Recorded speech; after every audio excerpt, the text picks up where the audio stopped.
Hello everyone. I hope you all are fine and safe. Well, I'm here today to put my views on something, and that is why females of our society they chase the beauty standards set by males around us.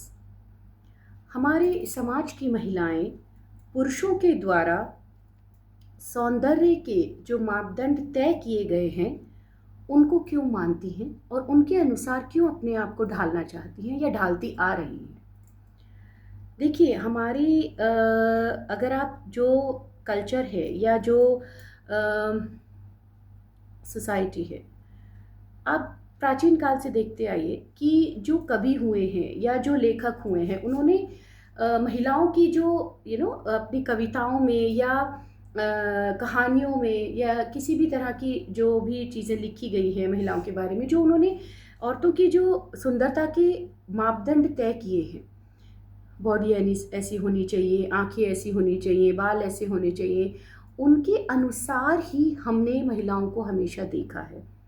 और उसी के अनुसार हम ये मानते हैं कि ये महिला सुंदरता के मापदंडों में पूरी खड़ी खरी उतरती है, ये नहीं उतरती है, ये काली है, ये गोरी है, ये ऐसी है, ये वैसे है, ये मोटी है, ये पतली है, लंबी छोटी हर चीज़। और जब एक महिला को हम देखते हैं जो इन कवियों के द्वारा या इन लेखकों के द्वारा हर मापदंड में सही उतरती है, उसको हम सुंदर बोलते हैं। या ये जो ब्यूटी पेजेंट्स होते हैं, they are the biggest injections for ladies in our society, because ये चीज़ें हैं जिन्होंने सुंदरता के एक स्केल को तय कर दिया है कि ये महिला सुंदर कही जाएगी, ये महिला सुंदर नहीं कही जाएगी। जबकि बहुत बार हमने देखा है कि बहुत सी साधारण सी लगने वाली महिला में इतना आकर्षण होता है और बहुत एकदम मॉडल या जो मिस वर्ल्ड या मिस यूनिवर्स या मिस हीरोइंस जो होती हैं, एक्ट्रेसेस होती हैं, आप उनको रियलिटी में देखिए, वो they are not that attractive, right. So लेकिन यहाँ प्रश्न ये नहीं है कि सुंदरता के क्या मापदंड तय किए गए हैं। प्रश्न ये है कि महिलाएं उन्हें मानती क्यों हैं। और सिर्फ मानना ही नहीं, अब ये हाल है कि वो ये चीज़ उनके दिमाग पर, उनके विचारों पर, उनकी पर्सनालिटी पर इस तरह से हावी हो गई है कि somewhere they have become hopeless, somewhere they are going in depression. Young girls को ले लीजिए, अगर बॉडी में कुछ ऐसा है, they will day and night they will think about it.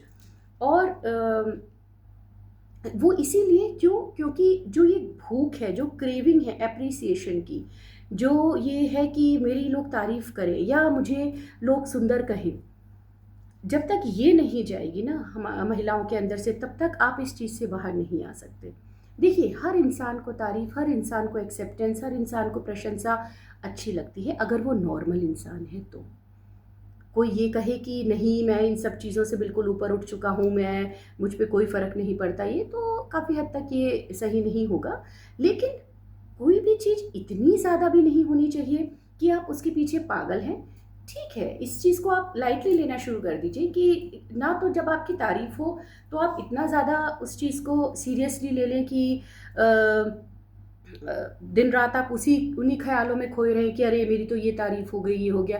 क्योंकि उन्हीं लोगों को प्रॉब्लम होती है जो तारीफ़ और प्रशंसा को बहुत ज़्यादा सीरियसली ले लेते हैं और बहुत ज़्यादा उसके वजह से खुश हो जाते हैं और फिर उसी कोशिश और उसी जद्दोजहद में लगे रहते हैं और सब चीज़ों की तरफ ध्यान नहीं देते कि नहीं, ये चीज़ जो मेरा, ये जो एक क्राउन मुझे मिल चुका है या ये जो मेरा मुझे सर्टिफाइड कर दिया गया है इस चीज़ के लिए, वो हमेशा मिलती रहनी चाहिए। और ऐसा कभी होता नहीं है।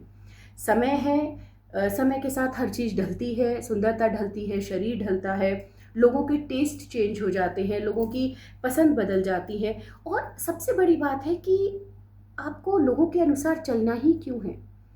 जब आप किसी चीज़ को, कोई कपड़ा लेने जा रहे हैं, कोई ज्वेलरी लेने जा रहे हैं, कहीं बाहर आप घूमने जा रहे हैं, तो वहाँ का या उस चीज़ का जो सौंदर्य होता है वो भी तो आप तय करते हैं या आपको दिखता है कि ये चीज़ सुंदर है या ये जगह ठीक नहीं है या ये कपड़ा ठीक नहीं है।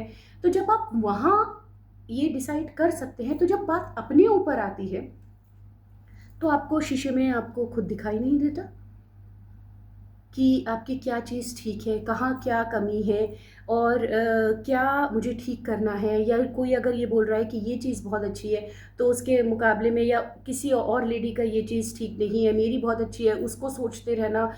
तो ये जब तक आप इन चीज़ों से बाहर नहीं आएँगे, ये चीज़ें आपको तंग करती ही रहेंगी। और देखिए, किसी सबसे पहली जो आदत हमें अपने अंदर लानी चाहिए कि अगर कोई चीज़ अच्छी है, तो और वो दूसरे के अंदर है, दूसरे में भी है, तो उस चीज़ की हमें प्रशंसा करनी चाहिए, या उससे जेलसी नहीं हमें रखनी चाहिए। हमें ये होना चाहिए कि हाँ, देखो कितना अच्छा है, राइट? और कोशिश करिए कि अगर आपको इतनी पसंद है तो आप खुद को उसके अनुसार बनाने की कोशिश करिए अगर पॉसिबल है। लेकिन उदास हो जाना या ये सोच लेना कि मेरे अंदर तो वो चीज़ है ही नहीं, या मैं ये ऐसा कभी बन ही नहीं सकती या बन ही नहीं सकता, और मेरी तो कोई तारीफ़ नहीं करता, मेरी कोई प्रशंसा नहीं करता, मुझ में ये कमी है, वो है। जितना आप ये चीज़ सोचेंगे, उतने आप मेंटली वीक होते चले जाएँगे और चीज़ों पे से आपका ध्यान हटता चला जाएगा। शायद आप जिन चीज़ों में और अच्छे हैं, उनकी तरफ आपका एक चीज़ हो जाती है कि फिर आदमी एक तरह से होपलेस हो जाता है और उसका किसी भी हर चीज़ से इंटरेस्ट ख़त्म हो जाता है।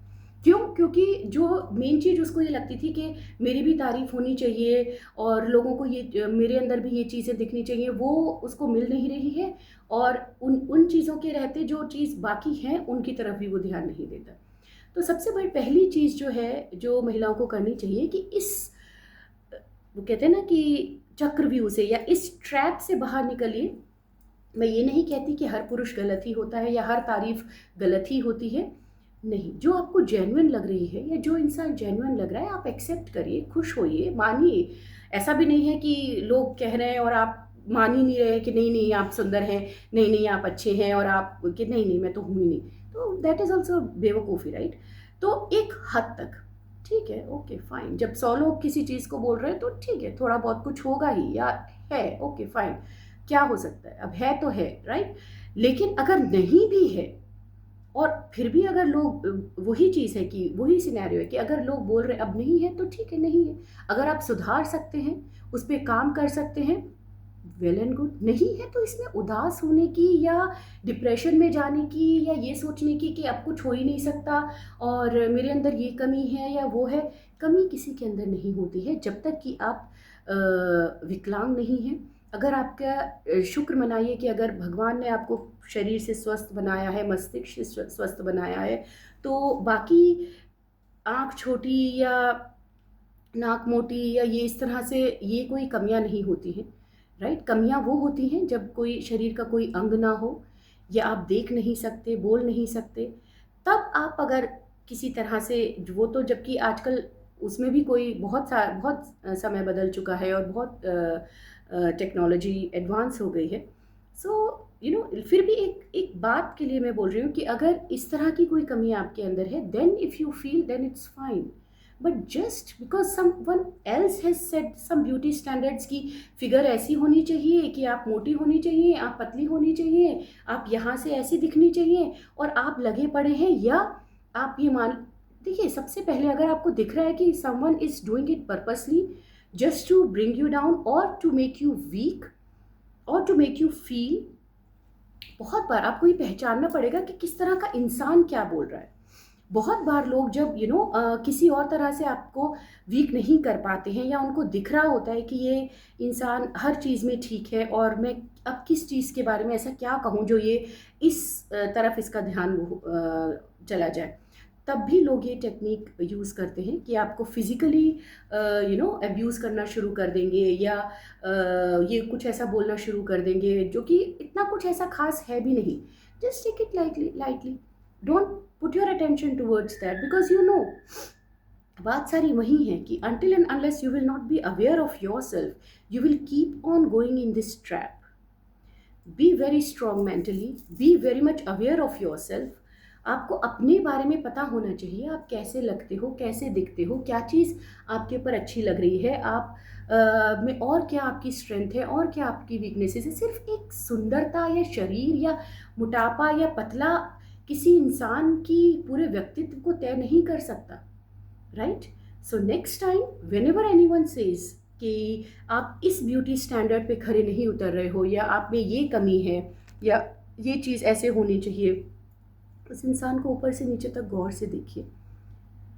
और अगर आपको लग रहा है कि that person is purposely doing that, तो उनसे सिर्फ एक सवाल पूछिए कि आपने कभी खुद को आईने में देखा है? अगर मैं चाहूँ तो अभी ऊपर से नीचे तक आप में 10 कमियाँ निकाल सकती हूँ या निकाल सकता हूँ। So until and unless you will not allow people to do such things with you, or you will not follow the beauty standards set by males around you, कोई ताकत नहीं है, कोई चीज़ ऐसी नहीं है जो आपको ये फील करा सके कि आप में कोई कमी है। आप खुद ये चीज़ फील करते हो। आप खुद क्योंकि इस चीज़ के भूखे हो कि ये चीज़ ऐसी होती तो शायद मुझे और तारीफ़ मिलती या मुझे मेरी लोग और तारीफ़ करते। इस तारीफ़ के और इस प्रशंसा के जाल से जब तक आप बाहर नहीं निकलेंगे, इस भूख को जब तक आप शांत नहीं करेंगे, खुद अपनी तारीफ़ करिए, खुद अपने आप को पहचानिए कि आप कैसे हैं, कैसे नहीं हैं, और slowly you will see, you will go up. Means आप इस चीज़ से बहुत ऊपर निकल जाएँगे, बहुत अलग, ये चीज़ें आपके लिए कोई वैल्यू नहीं करेंगी। Work on this. I will come again whenever I feel I need to speak on something. Until that time, take care of yourself. Thank you.